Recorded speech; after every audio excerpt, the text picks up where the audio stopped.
Hello. I think we're live now. Figure out where to look here. These cameras and cables abound. My name's Jeff Rolka. Thank you for joining me for a coffee hour live event. I haven't done one of these in a little while. The chat is open. I'm here to answer questions, address vocal, music, other things that come up. It's kind of an open forum. It's your coffee hour. Well, by way of getting started, I would mention that jeffrolka.com is my website and has been recently completely overhauled and now features a bunch of new stuff, including a brand new breathing for singing method, which I am extremely excited about. I always struggled with breathing for singing. I had been told to stick my belly out and suck it back in, and that was somehow going to support my voice. And yet I found I didn't get the kind of consistent tone quality, the consistent upper register response, like none of the kinds of things that I thought I should have for the amount that I was practicing and the amount of training I had. So I started to do my own, looking into things and looking into breathing, and discovered Apagio breath management and discovered how I'd been taught it not quite right, if at all. Long story short, now after all this time, I've finally got my system for teaching Apagio breath management in place, and it's over at jeffrolka.com. You can learn all about it. You could also get onto my free method. The chat's open. I hope that I am in fact streaming. I suppose we'll see. What is that doing? I don't need that. That's fine.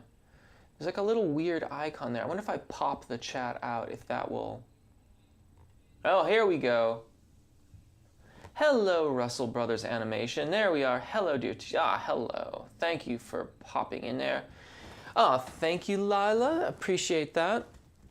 I hope you're having a lovely, lovely day, too. I think I can... Actually, let me resize this. This is kind of cool, because I can see the chat. Normally, I'm kind of struggling to keep up with the chat. Maybe this will be a bit better. Anyways, yeah, jeffrolka.com's completely redone. The new breathing for singing method's over there. And of course, the AAA method is there too, which is my fundamentals course. Hello, Lou Verito and Steve OVW69. Hello, everybody. The AAA method is free when you sign up to get the newsletter, which comes out about every 10 days or so. And yeah, try to cover lots of information. If you want a low-cost way to get your singing questions answered, you might also consider Rolka's Vocal Community, which I will now call the RVC because it's ridiculous to say Rolka's Vocal Community quickly. The RVC, you can post videos, you can post audio. It's really cheap, and I answer the questions there. Anyways, it looks like we do have some questions now, so I am going to get started. Mostly get started. I am going to indulge also in a little bit of coffee. It's been sitting for a while, so it's not too hot. David Walsh, always a pleasure to hear from you, David. Thank you for your question. Good morning. Question, sometimes in descending exercises, find I'm still in head voice around G3 or so. Wow. Below C4. Odd not to get into chest. Have you seen this in others? Absolutely. Not uncommon at all. The good news, of course, is that you are accessing your upper register. You're singing over the secondo passaggio and getting cricothyroid dominant singing voice. But by carrying that down too low, you risk obscuring the point of transition. When you're working those descending scales, double down on your lateral expansion and engagement and see if that helps you to get the transition to be sooner. That transition, when you're in the early stages of it, and I don't personally know your voice, though we've corresponded so much here on YouTube and in the RVC recently, or maybe it was on the, no, it was a blog post, wasn't it? At any rate, depending on where you are in the cultivation of your technique around the registration event, The engagement, the additional engagement on the descending scale will facilitate the transition, but you still might have to mentally prepare for it and do it. It's not like it automatically happens. It's not just gonna switch for you. That's not to say it can't, but it probably won't. It doesn't sound like that's what's happening for you. Oh, come on then. All right, there we go. It looks like a flower there from Adriana. I'm not sure what that is. Russell Brothers, the lava lamp is perfection. You know, I turned this thing on so early today. It was supposed to be burbling away back here. It's not, but we'll get there. But thank you. Yes, I've actually been warming up the old post box too. I had a request to bring the post box back a few times. So the thing is, why choose? Why not have the lava lamp and the post box, right? Go crazy. I've got a question. I'm slowly recovering from an inflammation. Any tips for working with that? Take your time would be first and foremost. Be patient. You haven't said what kind of inflammation. So I don't know if that's vocal edema or something else. But take your time. Doctor's orders, all that kind of stuff. I don't know how to sing. That's a common thing. That's what the channel is here for. Head over to the beginner playlist, like the fundamentals stuff, and get started there. There's one lesson that's called Your First Vocal Lesson. It's kind of, it's right there in the title. That's where I would start. David Walsh still prefers the blue lava lamp, just saying. That one's in England. Next time I'm there for, well, pretty much any period of time where I need to record events, the blue one will resurface. But right now, old red is back here. Come to think of it, I could have the post box and the blue lamp too. I could have all three. I have a voltage converter that goes whatever way I want. So I could actually, I'm not sure how it is to take one of those on a plane. I don't know that that would end well. Actually, the liquid in it is way too much, and I wouldn't want to check it. I don't know about that. Lady Laurie, hi, I've just moved back to the US, have been using your mezzo warm-ups daily, wondering if you teach one-off in-person lessons. Cheers. Absolutely, Lady Laurie. All of that, you can, there's like a whole online calendaring system that's on the website. That's like the easiest, most direct way to get a lesson with me. So if you go over to jeffrolka.com, there's a lessons page, and you can read some stuff, that sort of thing. And then there's a few options for booking lessons. You can book one-offs, no problems. Just head on over there if you like. That's the place to do that. Whoa, the lava lamp's still great. Was the last thing I saw there. Where'd that go? Yes. Thank you, Russell Brothers. Appreciate that. Alessandra Wood, where can I learn opera? I'm very soprano and I'm autistic, so I learn very different. Well, you're in luck. Most singing instructors are primarily teaching classical techniques. So if you go, I think what I would suggest you do is look into nats.org. So it's like www.nats.org.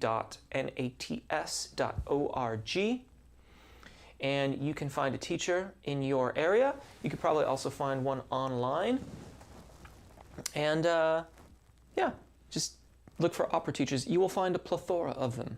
There will be many, many to choose from. That's what Nats is really, really good at. I hope that works out well for you.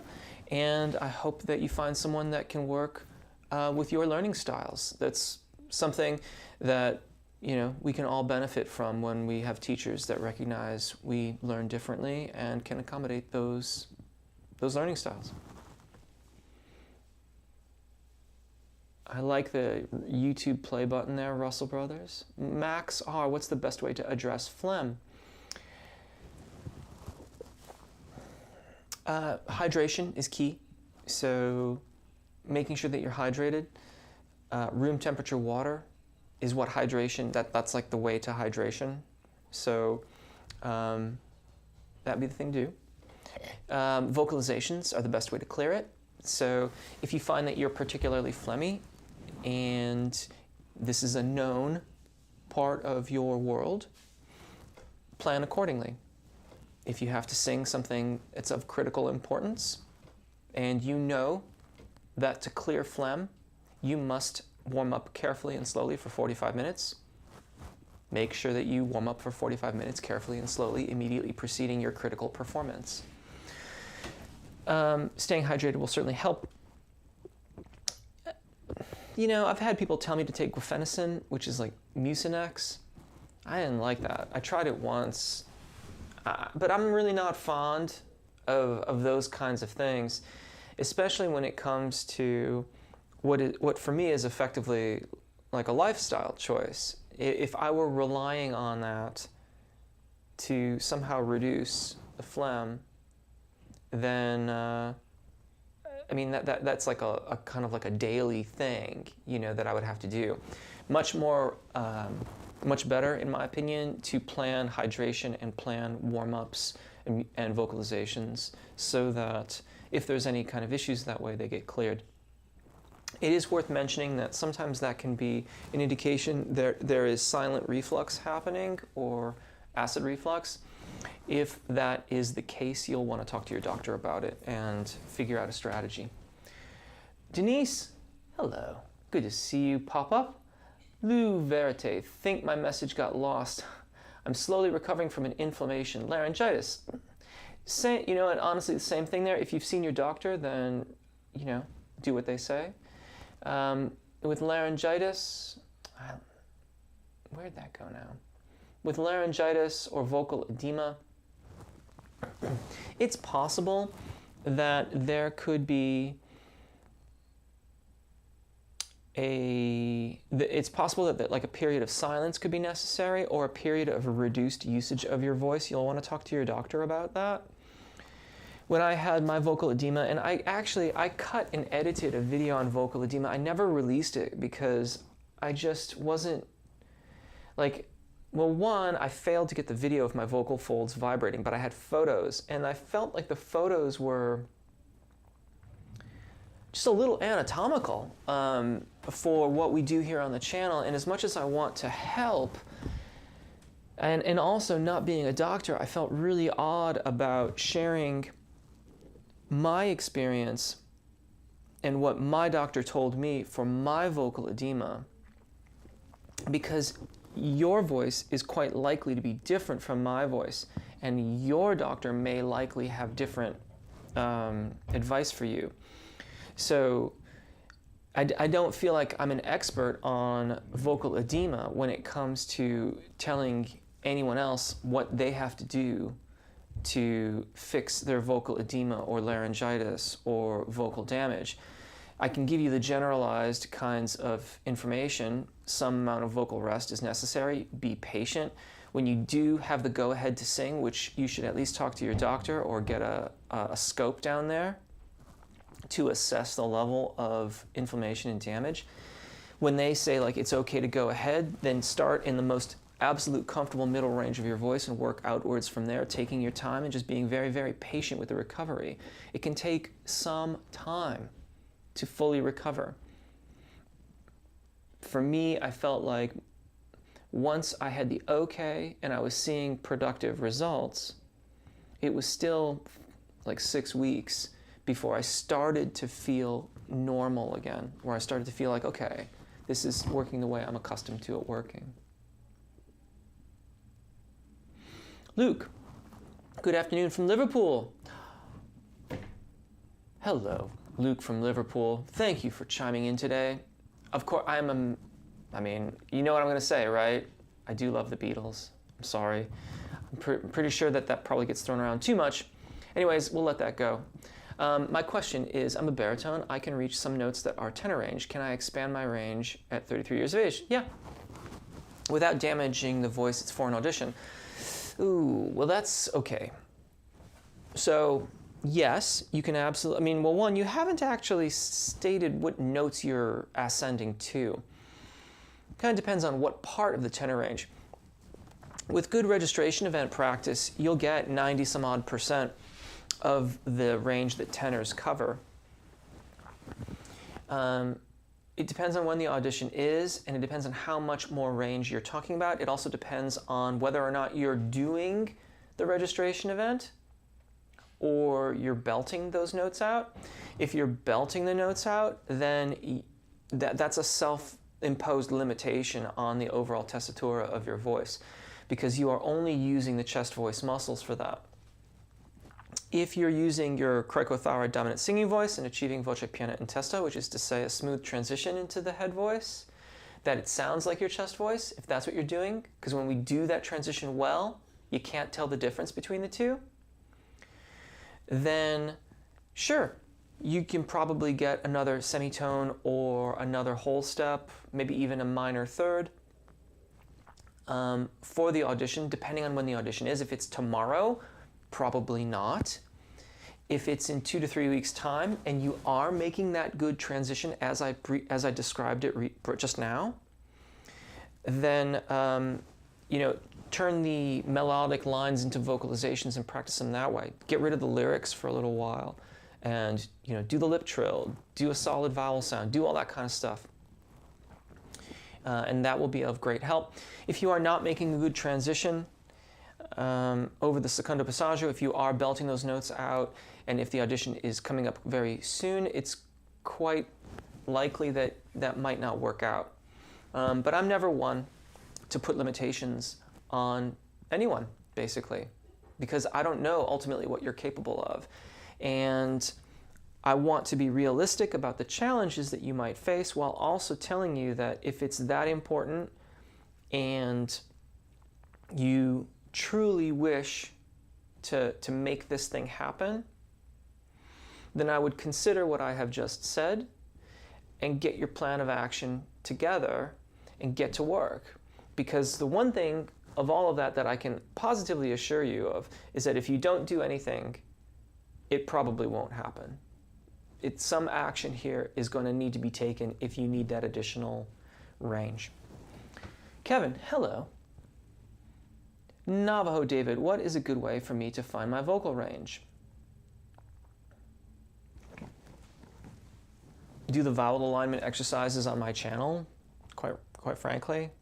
The exercises on my channel are designed and sequenced in order to help you achieve the most balanced mode of vowel alignment, which is to say balanced mode of phonation, singing, that you can. Once you do that, the registration events in your voice will emerge. You'll start to see them. You'll start to see where vowel modification is necessary. And that will lead you to see where the registration event, the secondo passaggio, is. There are very, very few vocalists that can work through any existing habits and do that practice in such a fashion so that they cultivate the release required to find the registration event. But again, far be it from me to place limitations on anyone. My advice, do recordings of yourself, review them on a weekly or bi-weekly basis. Listen very critically, but kindly, to the vowels in your exercises that you are singing. If there are differences between vowels, so like you sing, there's a pretty dramatic difference between that A and Ah, right? That needs to be addressed. That is poor vowel alignment, and it will not result in the revealing of where your registration event actually is. It will appear that your registration event is quite lower. That will provide you with false information. It will lead you to think that your registration event is lower, in fact, than it may be. Equally, if you over time have been belting, that will lend you to think that your registration event is higher than what it really is. So like what people that have gotten accustomed to belting, what they'll do is they'll push themselves higher and higher and higher until their voice just kind of busts off the vocal fold, they separate. And so what you get is this kind of, and it becomes very breathy and falsetto tone production, like falsetto-y. That's not a good registration event. That's not going to show you where your your actual registration event is. And furthermore, if it's not clear, that's not your registration event. Just because you've pushed your voice so hard that you can do no more, that's not the transition to head voice. That's too high. You're pushing your thyroarytenoid muscles too hard. The place to do the transition is actually at a balanced location where you have parity between the muscle groups. That will yield you the best results. That will reveal your vocal range. Alessandra Wood, OMG, thanks. Excellent. You're welcome. I hit as high as Mariah Carey. Groovy. Russell Brothers Animation. Jeff, what is your opinion on the lack of music and overused autotune in the new trap rap? I mean, it doesn't bother me at all, quite frankly. Autotune was never really transparent. You could always hear it. And in some respects, I think using it as a vocal effect is a more transparent usage of it because it's just being used as an effect, just like any of the other dozens of effects that we layer onto studio recordings. I mean, it's not as if a studio recording of any kind doesn't have some effects on them. And so, I mean, I totally respect, and by the wording of your question, I feel that you don't like it as much, like you think it's being overused. And I totally respect that. But personally, for me, it doesn't bother me. Auto-tuning, the colorations that it imparts, the kind of glassy sheen it adds to the performances in music today has become a part of the release standard for those medium, for better or for worse. Do I think that it does a disservice in some capacity? The only disservice that I ever think about when I think about autotune is for the individual working on their own materials at home in their own time, where they're relying on autotune to fix something that they could fix with a little bit of practice. Because ultimately, you're taking the short answer that you will always have to take unless you do a little bit more work, a little bit more practice, a little bit more vocalizations. And if you do that little bit more vocalization, you do a little bit more practice, eventually the auto-tuning won't be necessary and it becomes an artistic choice. So that's my only concern around the auto-tuning, that when we reach for it every time, we don't have a choice any longer. We have to use it. And so for those of you that are sort of producing at home, doing your work, kind of working on your own personal releases, my advice to you is, by all means, use it. There's no reason not to use it. But if you have the time, or you're not like on a release schedule, I would suggest that you still practice those parts and try to do them without the auto-tune. And if you still need the auto-tune for the final release, that's fine, but make that a part of your practice so that you are, in fact, investing in your own skill, not just in your skill using a plugin.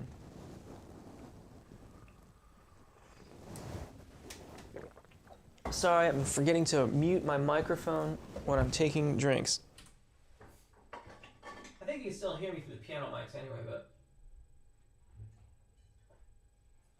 there we go. Yeah, at least that way you don't have to get all the glug, glug, glug. Okay. Okay, so the chat's gonna go crazy here when I do this. Bah! Oh, thank you, Navajo David. I really appreciate that. I never really talk about the super chat thing, but I really do appreciate it. It is very kind of you, and thank you. That's very kind of you.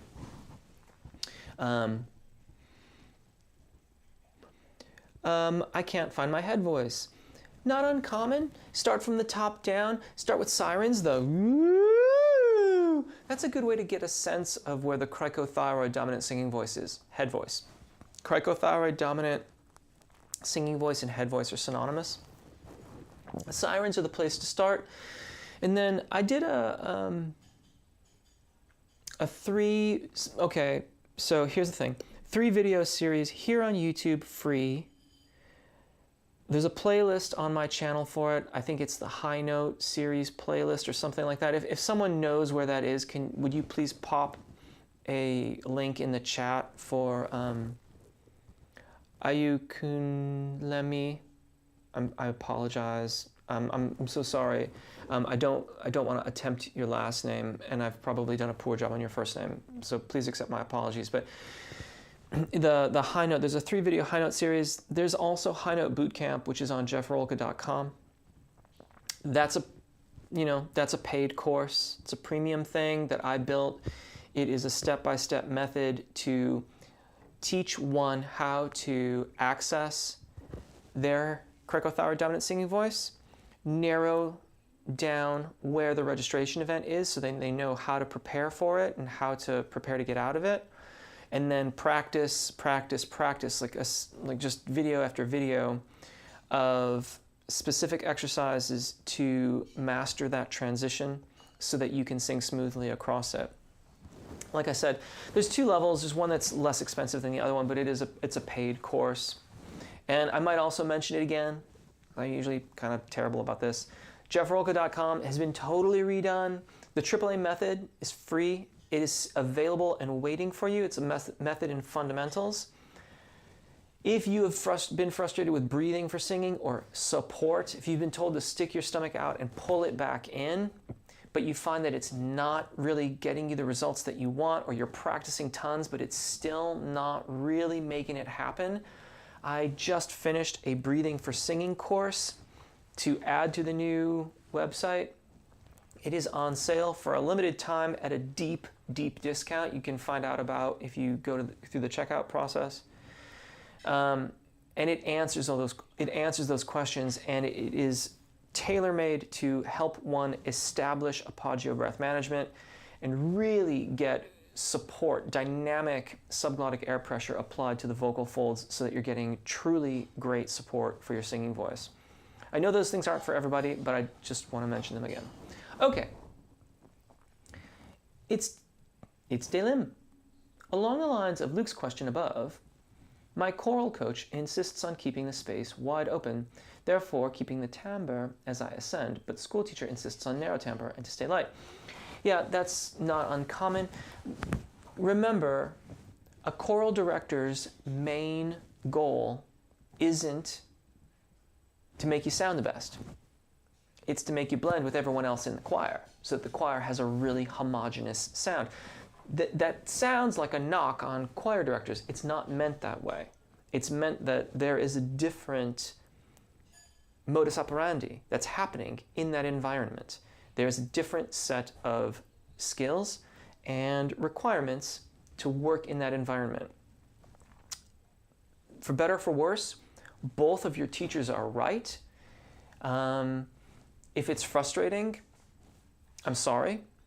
But I would suggest to you that if you can embrace that it will make you that much more of a flexible performer and individual, and you will become that much more valuable and desirable as a vocalist. So keep on doing what you're doing. Your teacher sounds great. Keep up. Best of luck to you.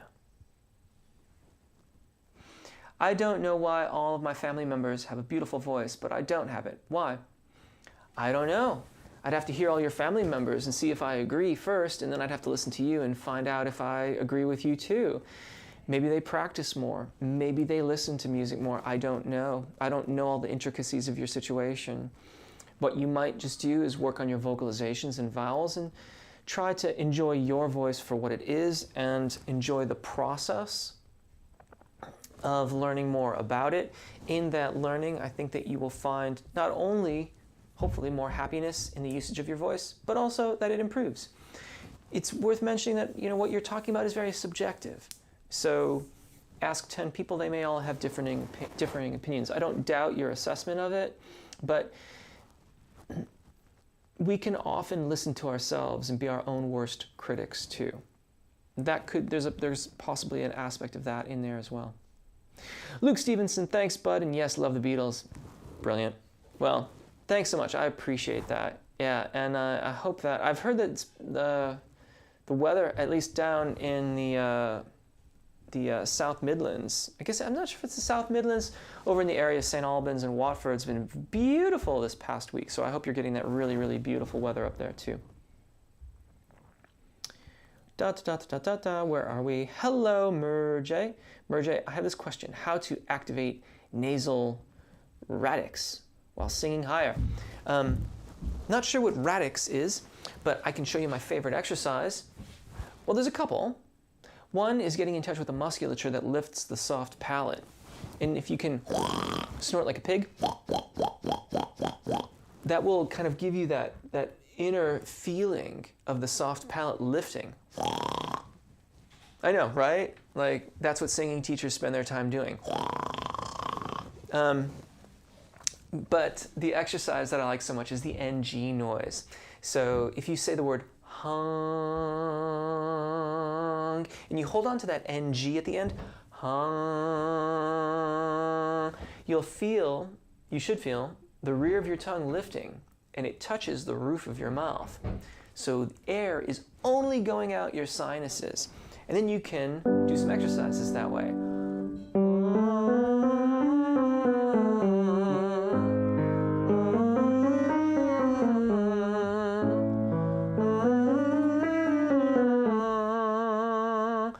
And when you get used to that, the goal is to bring the tongue away from the roof of the mouth while retaining that height and lift.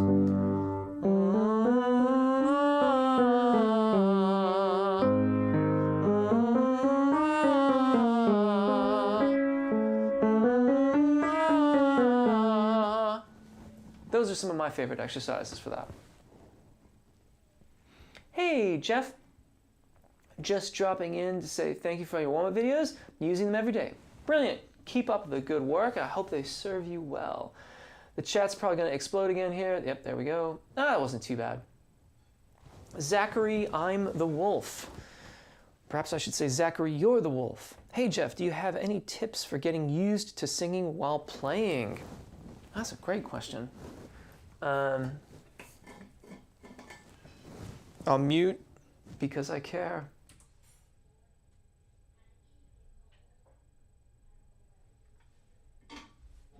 Okay.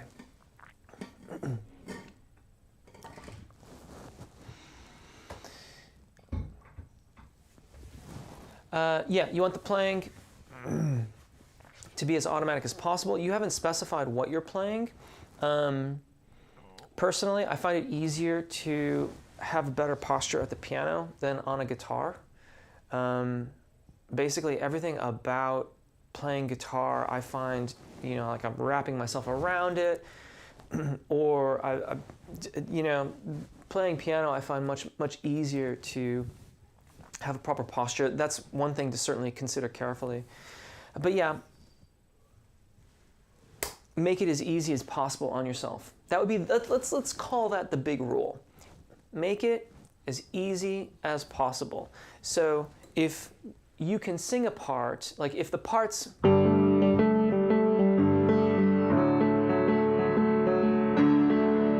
or something to that effect, where it's got like all these moving notes. I'm a terrible piano player. You get all these moving notes and things like that in the part, and you can't really do that well, but you can get away with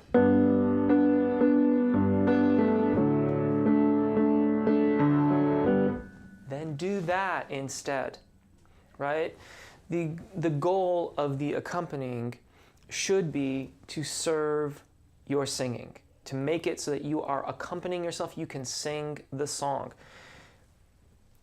Should you be satisfied with that? No. I think that the more music you can find in the music, which is to say, the more you work on your accompanying yourself game, like your piano playing or guitar playing game, so that those kinds of fills, little music in the music becomes more automatic and easier for you to execute. You can kind of execute it without thinking too much. Then the more compelling a performance you will provide. But the playing, in my opinion, should serve the singing. For guitar players, here's a really unpopular opinion. Use a capo. Don't go through all of these bar chords and things like that or odd voicings when you can use a capo instead. If it doesn't matter, if your guitar playing is so good that it doesn't matter, then please ignore that. You don't need to do that. But if it's impacting your singing, use a capo. There's no reason not to, especially if the singing is supposed to be, and I would argue in a pop tune that's lyrically based, it is the focal point.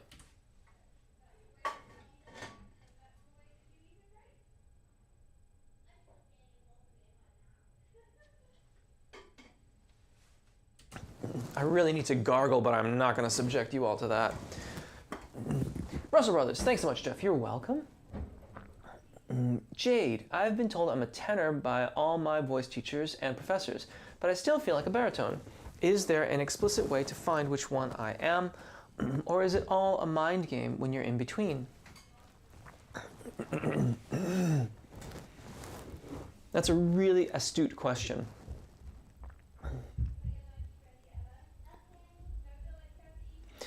My first question is, have you asked that of your professor? That would be the starting point. If you have access to that resource, to someone who knows your voice that intimately, ask that question of them. Yes, there is a way to find one's FOC. It comes in the form of vowel alignment and, in my opinion, appoggio practice, because one without the other won't work as efficiently, and without efficiency in the vocal mechanism, you don't really get the voice to reveal where the most balanced locations of the registration events are. And that is ultimately what determines your FOC, your vocal range designation. Now, when you say like voice teachers and professors, that generates an assumption in me, which is entirely possibly wrong, which is that you're at university or at a college and you have access to voice teachers, professionals who sing. Ask them those questions. They should be training your vowel alignment. They should be training you in appoggio or their interpretation of appoggio. I gotta tell you, what you're asking there sounds an awful lot like what I've always said. Not exactly like, you know, I wasn't gonna mention this until the very end, but I'll do it now anyways.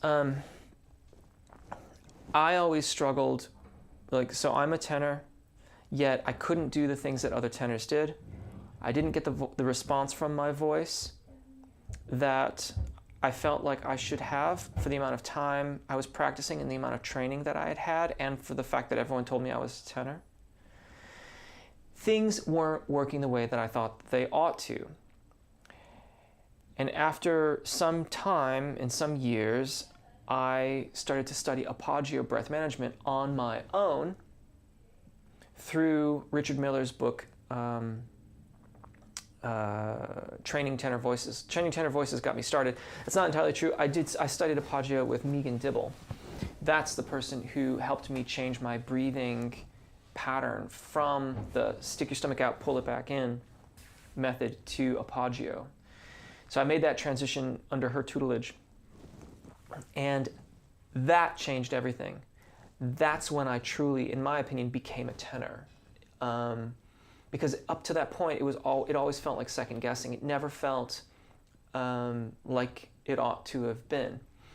So ask your professors about it. If you can find a copy of Training Tenor Voices, it's out of print and it's ridiculously expensive, but you can sometimes find used ones. If this is your profession, I would argue that it's a useful investment in your trade, in your profession. Having a copy will help you. Especially if you're a tenor, which it sounds like you may very well be. Even if you're a high tenor or a lower tenor or a baritone, it'll still help to have that book. And then see what you find. That's where I would begin with that. Begin with your professors. See if you can get a copy of that book.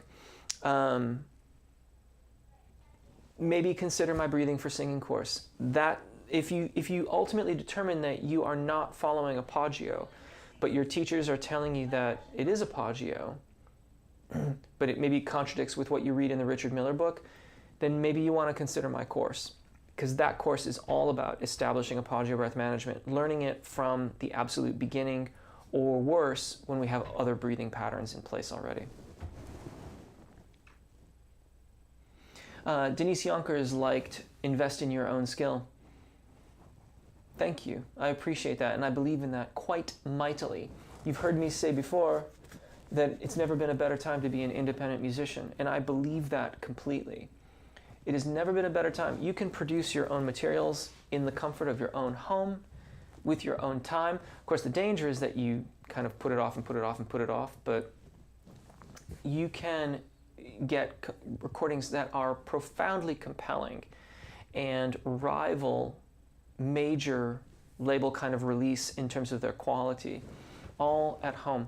And it's just waiting for you. So yeah, invest in your own skills. It's never been a better day than today. Hello, Jeff. And chat just came from work. Is it okay if I'm singing every day? I feel nice, but I do not sing for a few days. I need 3-4 days to get back in. Yeah, go ahead, sing every day. If you're not seeing any bad effects, carry on. As long as you're making good use of your voice, nice balanced approach to your singing, you'll be just fine. I mean, I sing pretty much every day. Thank you, Oyokunlemi. I appreciate that. JK's Covers Corner. That's the High Note series playlist. It's really good. Thank you very much for that. Appreciate that. Resurgam. Hey Jeff, any tips on how to sing vibrato? Vibrato is the naturally occurring result when you have good balance between the subglottic air pressure and the closure of the vocal mechanism. So now I want to make an argument for using singer's terms, because these are the terms of our trade. So subglottic, but I'll explain them. Subglottic air pressure is your support. That's the pressurization of the air in the lungs beneath the larynx, beneath the epiglottis. So subglottic air pressure, that's your support lifting up. And then the closure of the vocal mechanism is vocal fold adduction. You want to have the system working so that the vocal folds close and the subglottic air pressure is just enough to push the air past the vocal folds so that they vibrate and create sound. When you do that, what will happen is there will be this naturally occurring oscillation between the two. They kind of, this isn't technical, so I guess I'm breaking my own rule about using the technique of things, but they kind of play with one another. It's like a dance. They sort of dance together. And that dance is vibrato. So if you do those exercises where someone says, like, you know, make this note shake, and you're going, well, that's not vibrato. I mean, that's a pitch fluctuation, but you are using gross motor skill coordination to change the pitch up and down.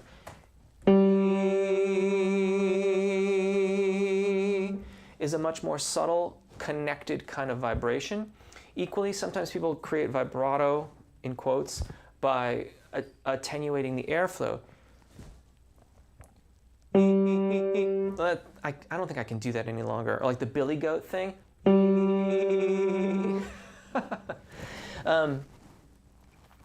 That's not in the strictest sense the way that we want to create vibrato. Yes, it's changing the tone, it gives it a bit of a shake, it kind of simulates vibrato in a way, but not in a very constructive way. If you want vibrato, practice your breath management and practice your vowel alignment, and the vibrato will emerge out of those two practices.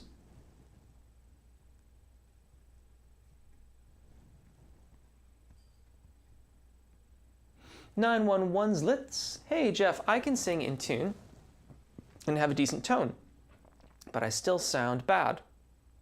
Do you have any tips on what I could do to improve it?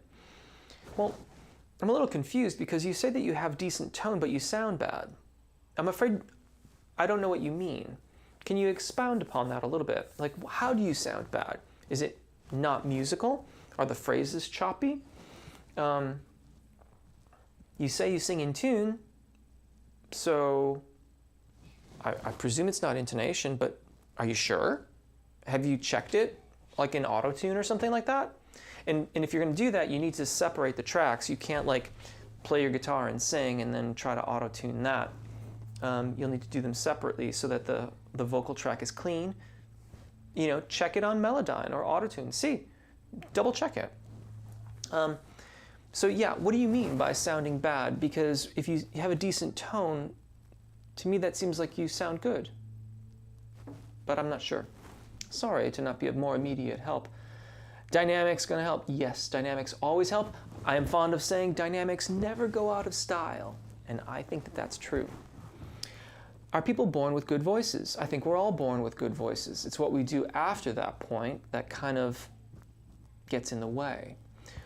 You know, there is an awful lot of singing teaching, and I think singing pedagogy has kind of moved out of this a little bit. I don't see as much of it as I used to, but where a lot of it was distractionary.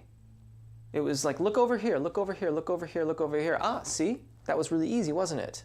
When you weren't paying attention, you could do that.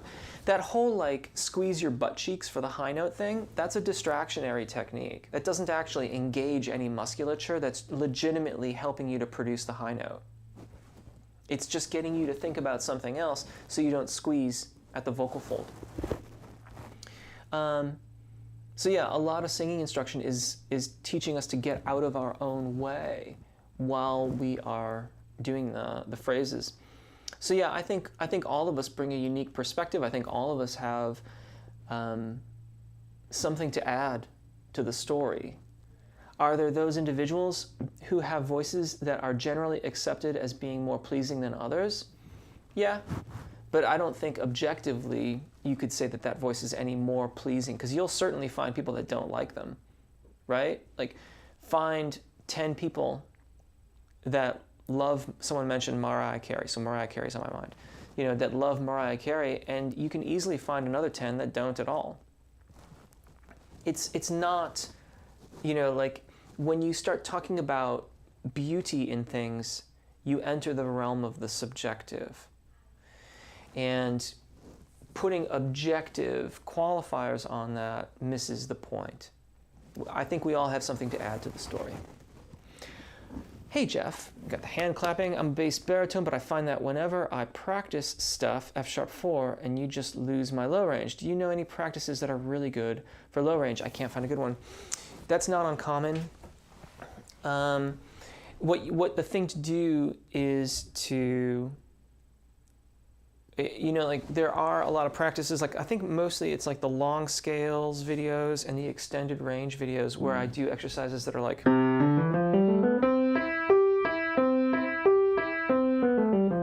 you know, that covers over an octave. It's an octave and a fifth because I start on the tonic and I go to the fifth above it. Exercises like that help to integrate the practice throughout the overall tessitura of your voice. So practices like that would be very, very helpful.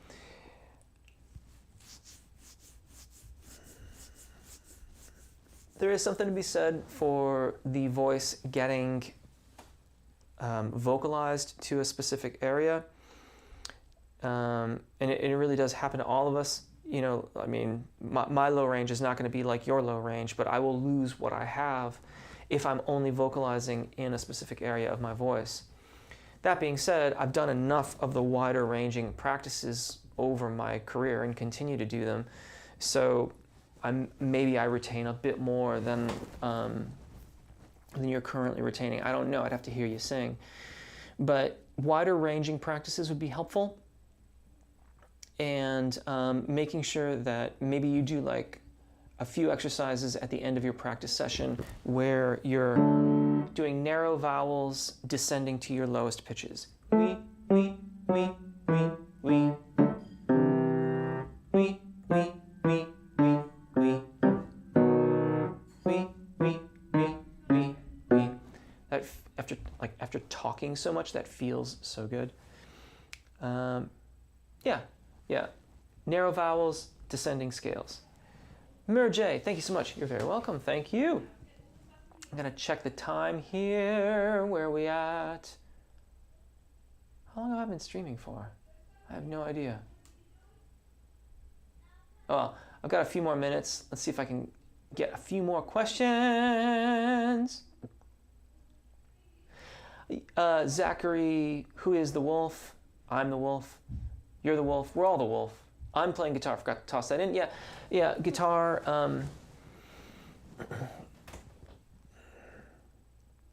Yeah, don't know that it should matter too much. Consider the capo thing.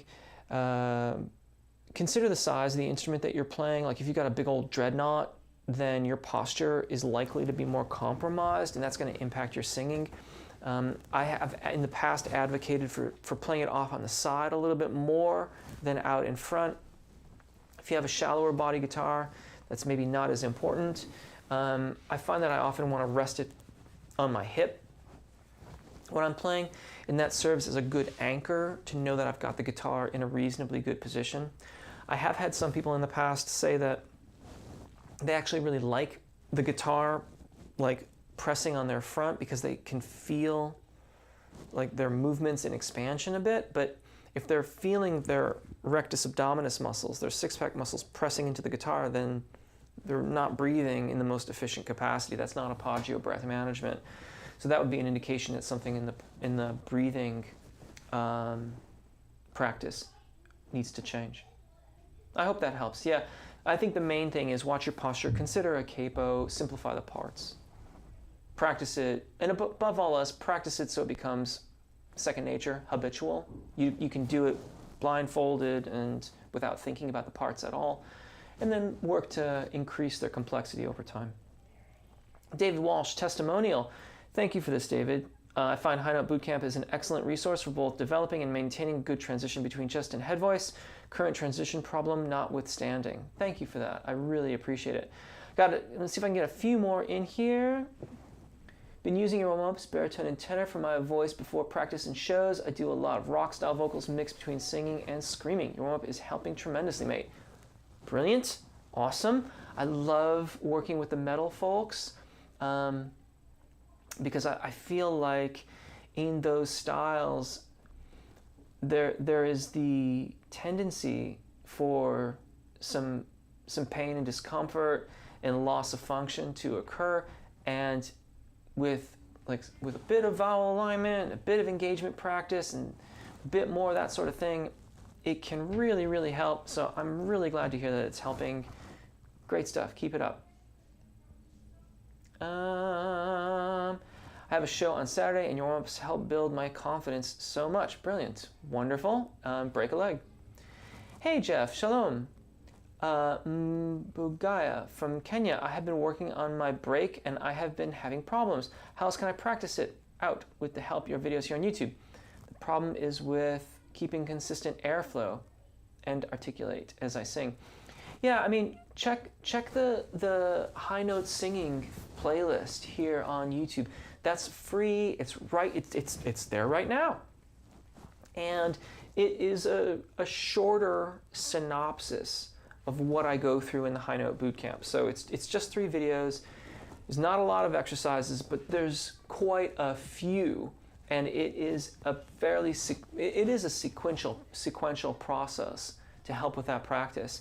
So go through those, see where you find sticking points, where you have difficulties, and then work on those parts a bit more.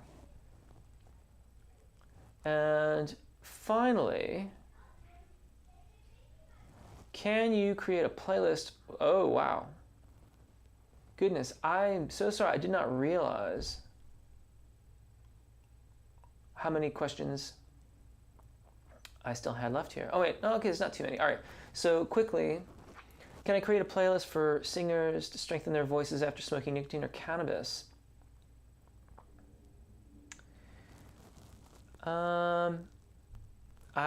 would imagine that the beginner playlist, I know you may not be a beginner, but like the thing that makes a beginner video is narrowness of range, maybe a bit slower, and kind of narrower scope, fewer vowels. And that's kind of the same thing that I would do for someone who's recovering from a vocal problem.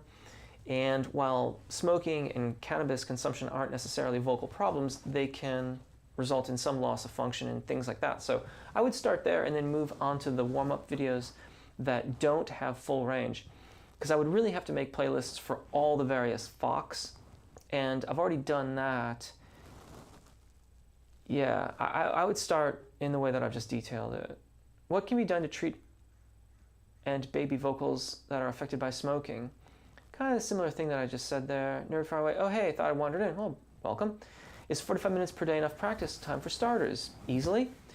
Can you get a good idea of a person's ability potential doing a lesson online? I do every day. How to avoid tension when singing and avoid straining the larynx?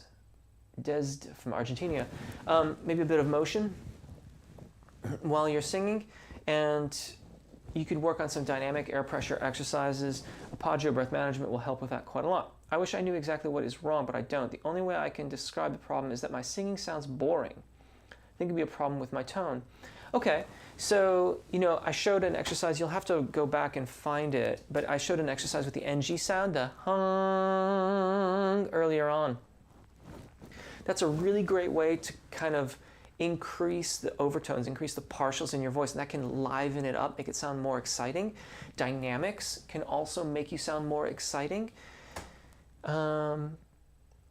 Look at how you are treating vowels and consonants. How are you creating musical line? That can tell you a lot about how you're constructing phrases, and it can inform the way that you are trying to create music.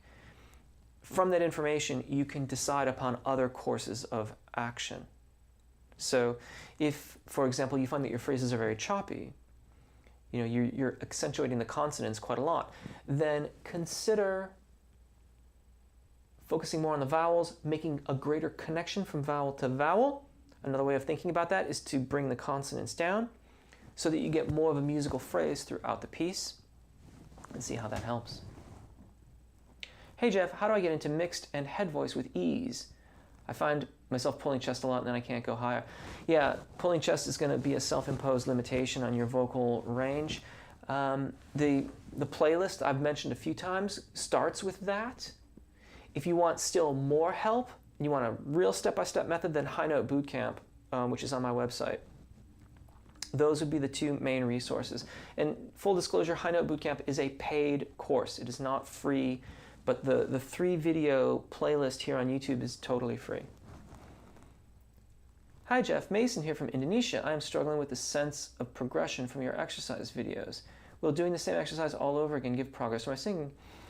You want to switch it up a bit, because the different exercises incorporate different vowels and they institute different challenges. I don't talk about them in that way on the videos. I just get right down to the exercises, but I build them to be challenging to you. And out of those challenges, you will grow. If you only do one of my warm-up videos again and again and again, it might warm you up, but it's unlikely to change the way that your vowel alignment is working or things like that over the long term. So switch it up a little bit. By all means, have your favorites. Go back to your favorites. That's cool. But switch it up a little bit. Or just, throw an odd one in every once in a while. Mig, hello, I'm about to record vocals. I'm a baritone. What would you recommend? Have a great time in the studio. Enjoy yourself. Take your own water supplies with you. Warm up carefully before you go. And if possible, have your material memorized. Thank you for taking time out of your day. You're welcome. I think this is going to be it. I'm so sorry. I know there's a few more questions I didn't get to, but I've got to get going. Love these chats. Thank you for your support. Thank you for the super chats. AAA method on the newly done jeffrolka.com. It's totally free. Get it when you sign up for the newsletter, which contains vocal help and things like that. Over on jeffrolka.com. Inexpensive way to share your work with me is with RVC, Rolka's Vocal Community. You can post audio, you can post video. It's really inexpensive, and I answer your questions. And of course, breathing for singing. Develop your Apagio breath management system. Don't be like me. Don't wait as long as I did. It sounds silly to say that, but it's exactly what happened. Anyways, that's a paid course too, along with High Note Bootcamp, and there's some other stuff on the website as well. Actually, I'm really just quite excited because I think the website looks and works way better, and I've wanted to integrate them all for a long time, and it's finally happened. at any rate. Thank you all. Have a wonderful, wonderful day. Take good care of your voices. Enjoy singing. I'll see you again.